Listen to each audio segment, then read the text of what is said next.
Hello friend, नमस्कार। हमारे channel में आप सबका स्वागत है। मैं बहुत प्यारा से माता रानी के गीत लेकर आए। कैसा लगे तो आप लोग जरूर कमेंट में बताइएगा।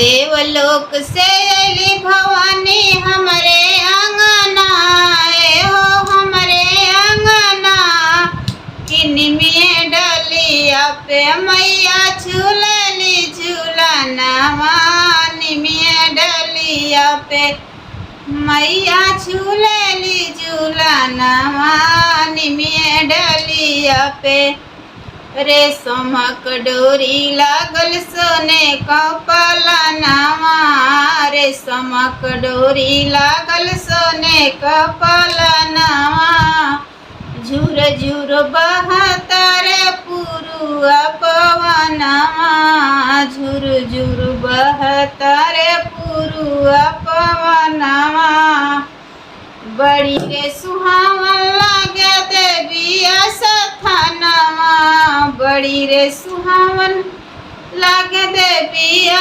सथनवा, किनमें डरिया मैया झूलली झूलुआ, निमिया डरिया मैया झूलली झूलनवा, निमिया डरिया।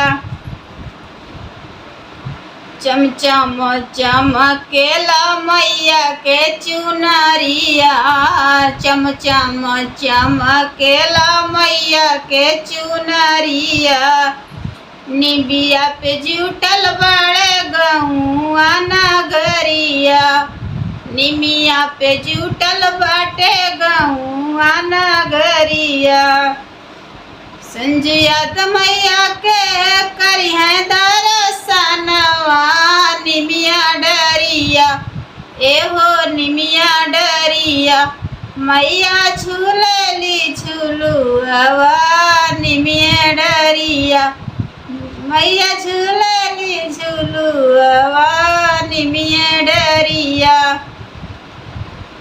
देवलोक से आवेली मैया हमरे अंगना, एहो हमरे अंगना, मैया झूलेली झूलुआ, निमिया डरिया मैया झूलेली झूलुआ, निमिया डरिया हो मैया झूलेली झूलुआ।